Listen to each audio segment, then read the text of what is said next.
number one pattern that I see that flops is starting posts. Like 90% of the work is in the hook. Let's say 80%. Welcome to Digital Dominance. I went from building HTML websites in high school to helping 7- and 8-figure service businesses generate more revenue through better design, SEO, and marketing. On this podcast, I bring you expert tactics and tools to help you turn your online presence into your biggest sales asset. If you want someone on your team to help you navigate the world of digital marketing, head over to FroBro.com. If you think you need a wild origin story to stand out on LinkedIn, think again. Colin Strachan is my guest today. He is the guy who builds viral content in extreme Alaskan conditions and somehow makes it look easy. But he also teaches founders, creators, and professionals how to turn their everyday experiences into content that connects and converts.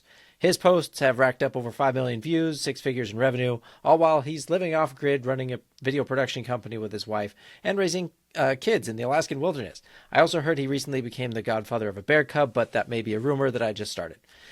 In this episode, we're going to get into the nuts and bolts of how you can build a magnetic personal brand, even if you don't think you have anything special to say. So thanks for being here, Colin. Welcome to the show. Thank you so much, man. Yeah, I completely agree with that sentiment. That's what I want you to come away with. If you're listening to this, there is just absolutely hope. So let's jump into it, man. Awesome. Well, folks, he didn't deny the Godfather claim, so I think that's proof that it's true. No, that's a rumor. We'll just let that fly.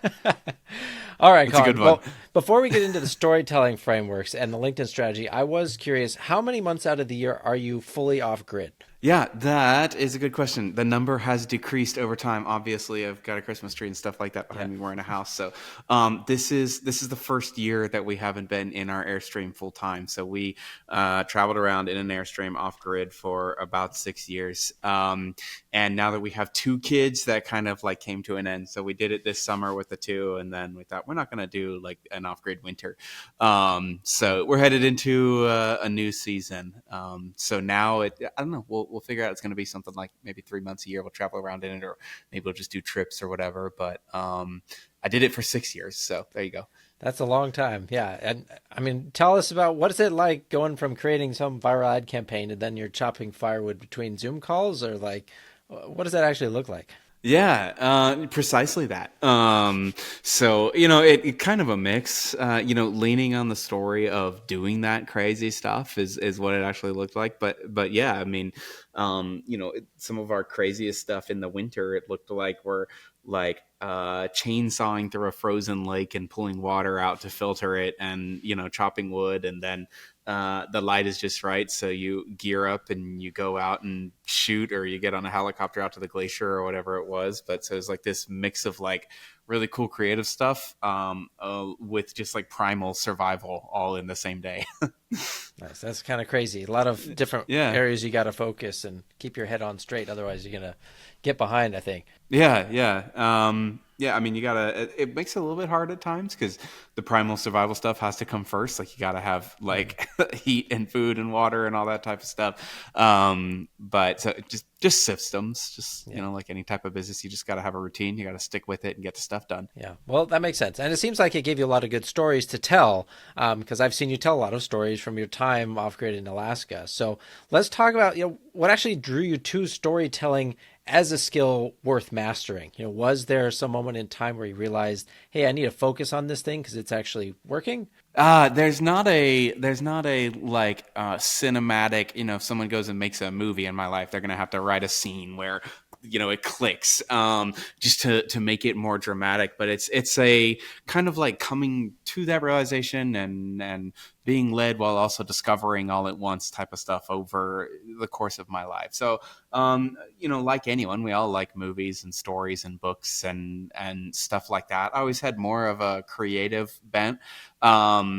I wasn't super active growing up and had some health stuff, so I wasn't out playing sports and stuff like that. So you were more likely to find me with a camera or a guitar or something like that in my hand. So just the practice and the way life goes, that's what I ended up more led toward. And then kind of as I went into my career, just the opportunities that came up, typically I ended up making money around marketing or photography or these different types of things.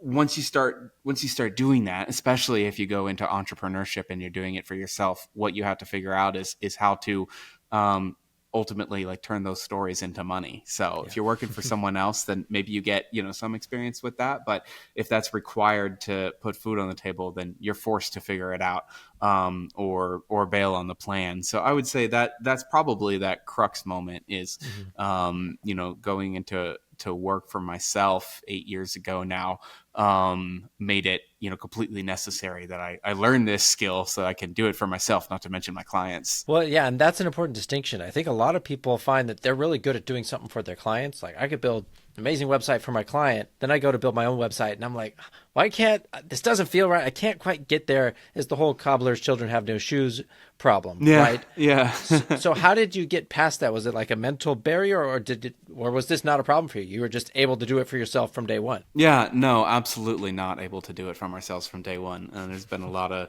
struggle and heartache along the way.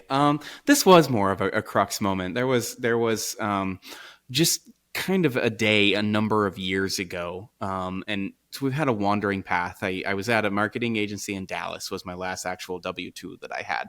Now we're in Alaska, so you got to connect the dots between here and there.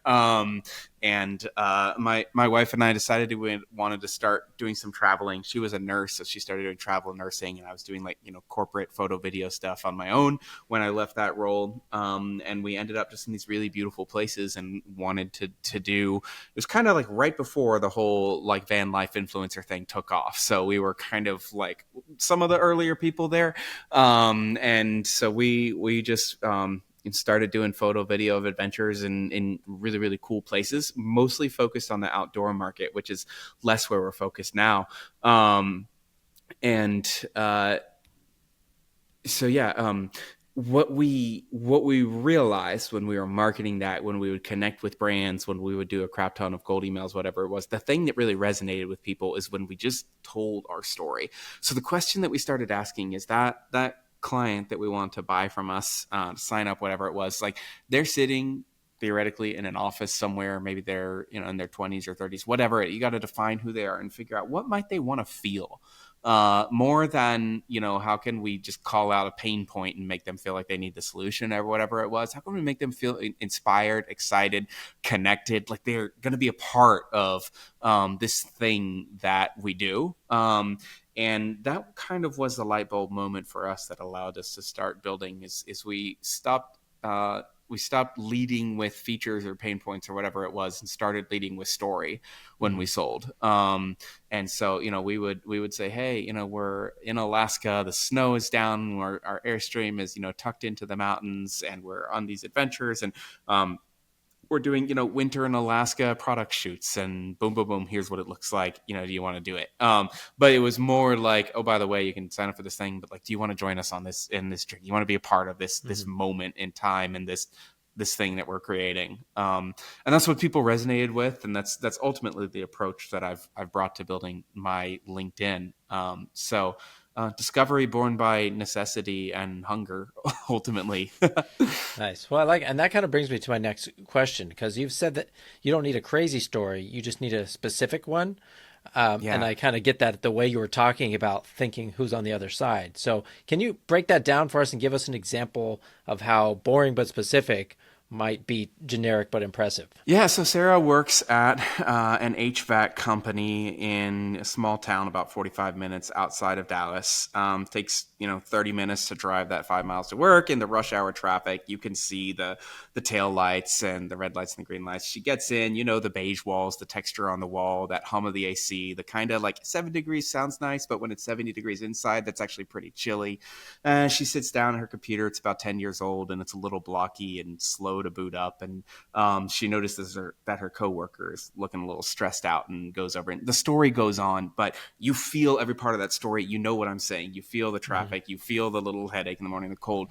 So what I'm trying to do is bring you into a moment that you can relate with and that maybe you can see yourself with. So that's kind of an example that I tell people, like when you're writing, when you're marketing, when you're trying to bring someone into an experience that you offer, what we're looking for is emotions and experience and visual language that they can resonate with more than sensationalism. Now, sensationalism does work well. So I lived off grid in Alaska. I'm building a production company, whatever it is. That stuff captures attention, but it's not necessary, and it's no more or less effective than just the fact that I'm really, really specific about it. So the way that I see that play out, I think one of the most potentially boring cohorts of people that I teach in my community who go and crush it on LinkedIn is financial advisors. So financial advisors, they're not running hedge funds, they're not day traders. Like there's nothing special. They're literally just like the ABCs of working with money, and they're highly highly regulated. So they can't make sensational claims, they can't promise success or Mm-hmm. whatever it is, but they've got to show up and have some sort of personality and flavor on LinkedIn. And when they figure that out, ultimately, kind of what they hone in on is a specific type of person. So some people help people like, yeah, I'm post career now, and I help people in their 50s, plan for retirement in the next 10 years, and that's my whole shtick. Or I was a high school coach, and I just think about money and personal finance and the way that I work with my clients from a coaching perspective or whatever it is. But they get super super specific about the things that they do. They define who their customer is. So they'll say, a 38-year-old, with $250,000 in their 401k and trying to do this, and they just say before and after, and here's what we figured out. Whatever. These posts will get like 250, 350,000 impressions just because they're interesting and they're super relatable. Because they're like, oh, I'm in a similar situation, or oh, I've wondered about that, Mm-hmm. whatever it is. So I don't know if I'm rambling too much or answering your question, but it's not about having a crazy story. It's about just kind of creating windows into your experience and what you've done that people go, oh, I see something like in myself there, or I can relate to that, or I can feel that, or whatever it is. And there's, it goes deeper with how to put frameworks to those stories and stuff like that. But that's the thing that I'm getting at, and that story that I led with is proof that I can capture your attention and really immerse you into an experience that's otherwise very, very bland and boring. Yeah. Well, there's a key part of that, right? You can tell a story, but then at the end of it, if you want someone to take an action to contact you or Yes, something, yes. that is I don't know if that's a separate art or if that's part of the process. But yeah, maybe you can tell us a little bit about your PISS framework, if this is related. Okay, so we've got story down now. I can bring you into a story. Now, the reason is, why would I want to watch that story? There has to be something at stake. There has to be something to gain or something to lose. The PISS framework is this thing that I came up with just to grab attention. Because if you tell people to piss on their post, they're going to be like, "What is this lunatic talking about?" um, and what I realized is that a great piece of content, a movie, or whatever, but within the context of LinkedIn, it typically has some combination of promise, interest, story, or stakes, story slash specifics or stakes. So what that means is it makes a promise that you're going to get something that you're genuinely interested in. So, for example, people in the fitness industry, a weight loss coach does not say, let's talk about the value of 3-second eccentrics. So that you can work toward progressive overload and whatever it is. He says Craig lost 40 pounds and put on an extra 5% of muscle mass. Here's the before, here's the after. So the stakes are, I want to lose 40 pounds. And maybe he defines his life a little bit. He had tried keto, whatever it was. So that's like, these are now the stakes. And there's a promise of transformation in there. Now you bring me into the story and you bring me into these. So you tell me a little bit more about Craig. You tell me his age. You tell me his demographic. You tell me where he's living. You tell me what he's tried. Oh, I see myself. I see myself. I see myself there. But it's way, way, way more effective than just straight teaching about any of these principles for weight loss. They share the story, and then they do the teaching within kind of like the frameworks of what happens. So that's kind of like what I tell people to do. So you could share your own story. You could talk about a moment of transformation in your life, from the thing that you do professionally, whether you're in tax or insurance or farming or whatever it is. Create some interest around a transformation that you've happened, and that makes a promise. Just straight up interest slash curiosity. Curiosity is basically just making people go, what?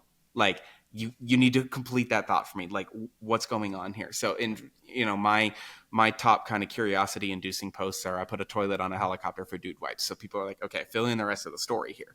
Whereas if I had just, kind of led off with, I'm really, stoked to announce I worked with dude wipes. We created a compelling campaign. And then in the middle of the post, I'm like, and here's how we did it. We put a helicopter on it. Like, no one is going to get that far. So I was trying to kind of like spoil the story and give that like awesome moment away, and that's what creates interest. So with people that I'm working with that think that they don't necessarily have something super interesting, I had a bookkeeper come into the community recently. She's never gotten inbound leads. She's been in the community for 2 weeks and has gotten 3 now.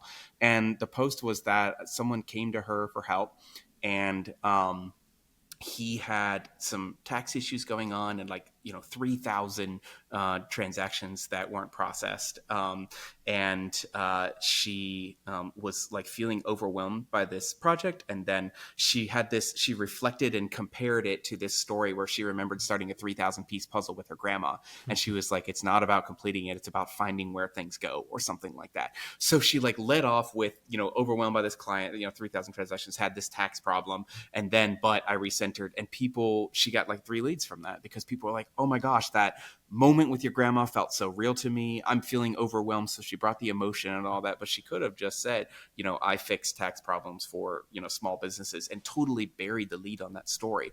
So once again, someone who considers herself to be boring, she's working with brick and mortar businesses in Georgia, now gets 20,000 impressions because there's this like emotionally relatable story and that interest in it. And then specifics or stakes, use those numbers and let us feel like, oh, there's something to lose here in the story. So anyway, I heard you trying to ask. Yeah, well, I mean that's awesome. Thank you for breaking that down and giving those examples. Can you bridge the gap for the listeners between writing a post like this that's going to reach a lot of people? Because if something's relatable, great. If something goes viral, a lot of people see it. That doesn't necessarily translate to business or those inbound leads that you're talking about. So does that just happen automatically over time by sharing stories, or is there something else you're doing that makes that part come together? Yeah, no, that's a fantastic question. This is all, there's no, to think that one specific thing drives results would be a bit myopic, just like anything in life. Yes, for me in particular, the number one thing that drives really significant reach and growth is stories. Talking about building a business while creating time for my kids, talking about the grit and resilience of living in Alaska, stuff like that. But that's not going to necessarily translate into sales. That translates into new followers, new eyes on it, emotional affect around it. But if I did nothing else, then sales would not come very often. So for most people, one, there just needs to be the ask for the sale. The problem with organic content is more often you ask for the sale, the lower your cumulative reach is going to be. So you've got to balance this thing where asking for sales does produce results, but also if that's all you do, then you stop reaching new people and you stop growing the potential audience that could see that. So I do a couple of things. One, on LinkedIn, you have this incredible opportunity to create a profile that is a funnel. Your profile on LinkedIn is not a resume; it is a funnel. So what I try to do is I try to lead with story and then have a headline that confirms the curiosity around that story. That headline can be specific service for specific clients, so that specific outcome. So if you're talking about your financial services and you say, I'm a ex high school coach who helps people think about their finances from whatever it is. I don't remember what that headline is. I teach that in my community, how to do that. Then people go, oh, that could be me, and they come in and then they open it up and you've got a banner here and you show the transformation that you offer. So a friend of mine helps people. His tagline is, I demystify credit card points for people who hate paying for travel. And then it says, I'll teach you to 2x to 10x your credit card points and save thousands on travel. So it's like, okay, I get it. I have a credit card point. I travel. I hate spending money on it. Show me how to get 10x the value that I'm currently getting out of the Amex portal or whatever it is. And he has a ton of inbound leads. So he shares his story, his family stuff, and then what he does for his clients. And not too many asks in the content because the profile makes it so clear. Then his about section shares how he got to what he's doing, what his expertise is, what to expect working with him, and then some social proof. And then there's a featured section that says, book a call with me, download my lead magnet or join my paid community. So same for me. So that's where a lot of people, it's really cool. I see them get more inbound leads and more sales from these story type of posts because they create curiosity and they drive them to a profile. That's really, really good. The other thing, it's super interesting. The other thing that the number one thing that drives sales off of LinkedIn is just social proof, sharing the results that you got for a client, and you share that in the form of a story. Um, and it's super interesting because people are interested in reading that transformation. So it goes viral and generates sales at the same time. Or even if it doesn't go viral, it gets good reach. And people resonate with it and they like reading it because they like just reading into people's lives. Some people are just nosy and they like reading about people's lives. Other Yeah. people see themselves in it. So there's a little bit of something for everyone there. So if the only thing that you were to take away from this is, yeah, work on the profile, get the offer really clear in there, and then rather than talking about what you do, talk about what you've done, which is literally just go back and look at client wins, go back and look through your calendar, and write down exactly what happened. And someone out there will go, "Oh my gosh, that's exactly me. Give me those results." So those are the two things that I do, and then there's work around sending connection requests and messaging people, but even that I don't really teach pitch slapping. Like I really believe your profile can do so much of that work, and if you capture people's attention with specific stories, they're going to resonate and want to hear what your offer is because you've captured their attention. No, that makes sense. Yeah. Um, how would you recommend that someone starts building their voice if they feel awkward or they're unsure about how much they should share? Uh, Yeah. yeah, what do you think about that? I have a couple pieces of encouragement for you. The first one is that people go, why show up, where show up, stuff like that.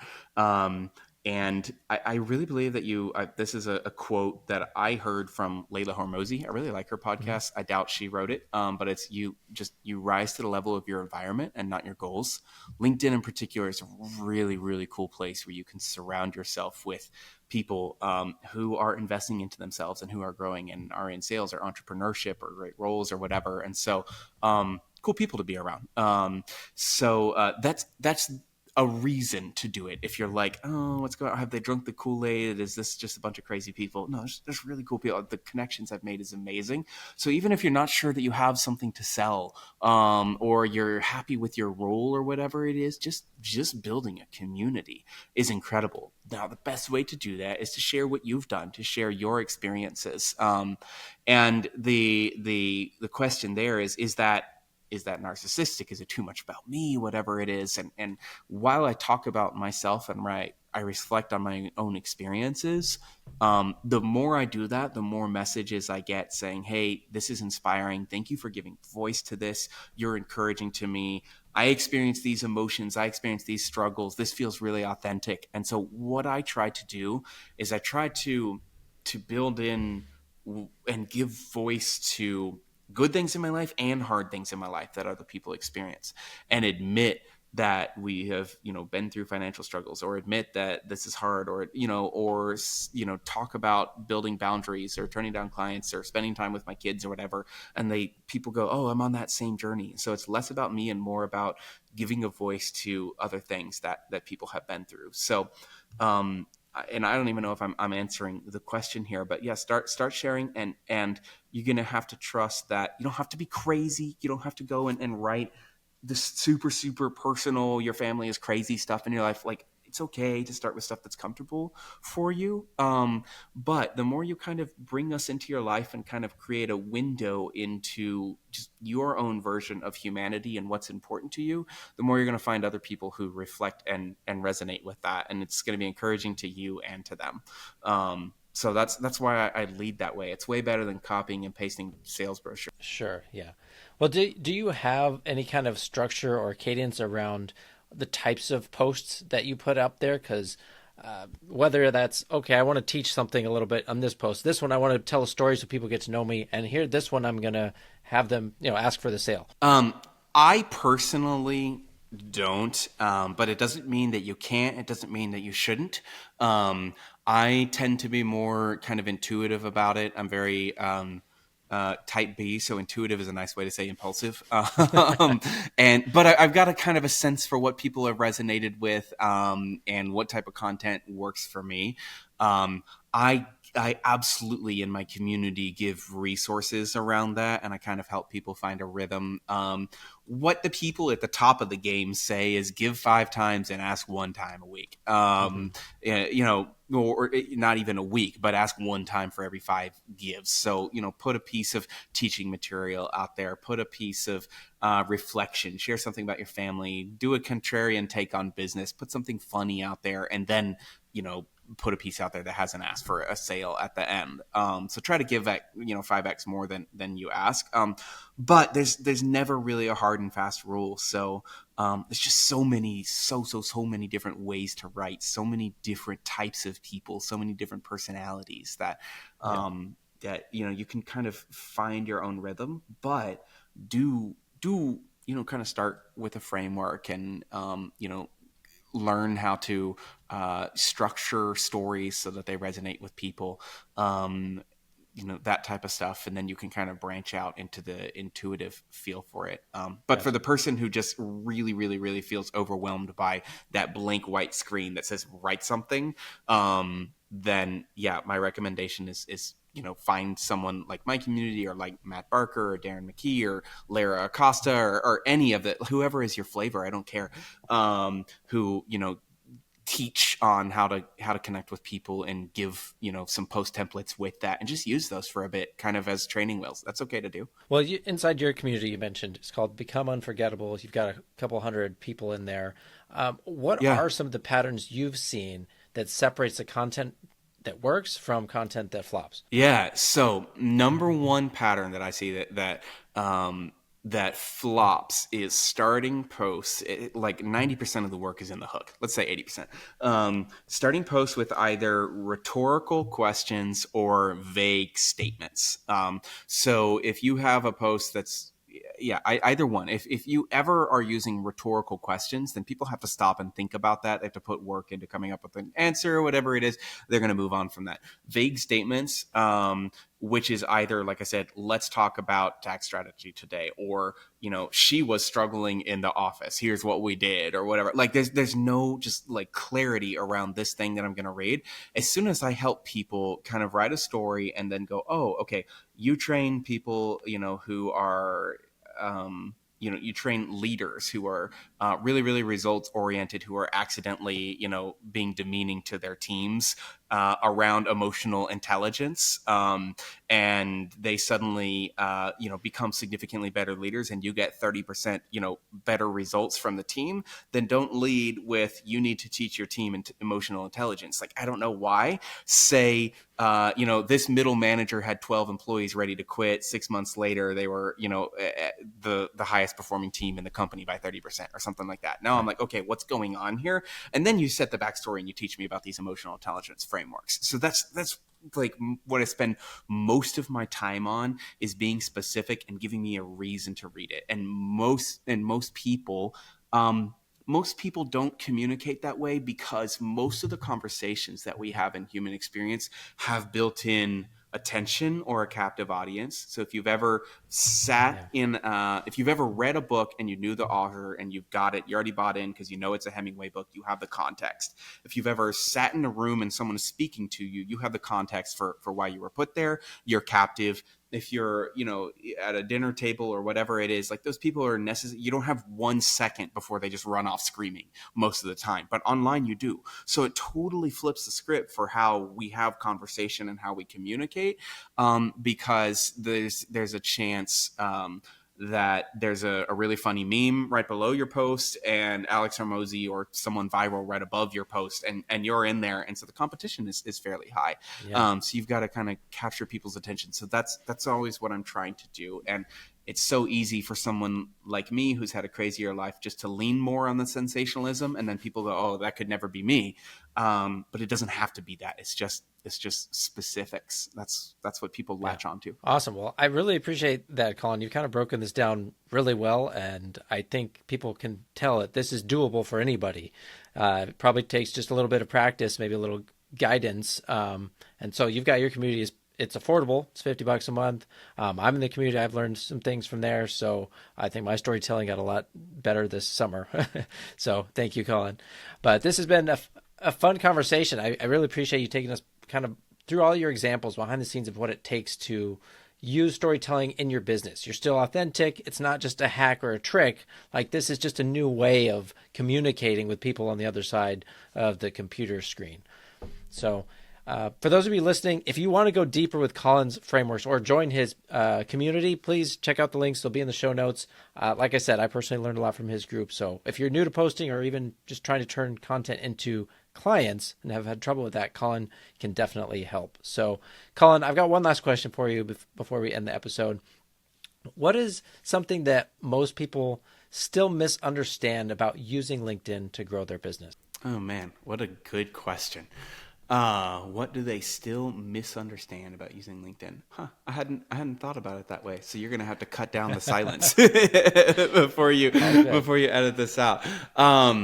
The cliche answer to that is that a lot of people think that LinkedIn is a resume, and a lot of people who are not active. So if the audience here is active, then you probably fail to understand how important your profile is, and that you need to turn it into a funnel, that you need to show transformation, and you need to show proof of results. If you are not on LinkedIn and you're sleeping on it, you think it is a resume where if you're in the application process or you're in a sales process, that they go and kind of look you up just to make sure that you exist. And that's absolutely not the case. It is in the B2B world, it is the place where you can have the highest concentration of potential buyers for your service. Even in a local or regional service. I just gave you an example of a Georgia bookkeeper. Because on LinkedIn, one, people elect to tell you who they are, so you can go and selectively build an audience of your ICP. And two, because there's just more AI backend that's delivering content to the right people based on relevance. So it is not just a resume. It is the top place to connect with people buying B2B services. And it's not just about proving that you do it. It's about kind of building a community and connecting with people so that they know, like, and trust you, which is, the basics of sales. So, yeah. Well, I agree. There's a ton of opportunity on LinkedIn. Thanks again, Colin. I appreciate you for being on the show. I appreciate everybody listening to this episode right now. If you enjoyed this, please make sure to share it with someone who will appreciate it, who is on LinkedIn and can benefit from just getting even better with their storytelling. But that's it for now. Thanks again. Take care, and we'll see you next time. Thanks for listening to Digital Dominance. If you enjoyed this episode, would you do me a big favor and leave a review? It really helps more service business owners discover the show, fix their websites, and grow their businesses the right way.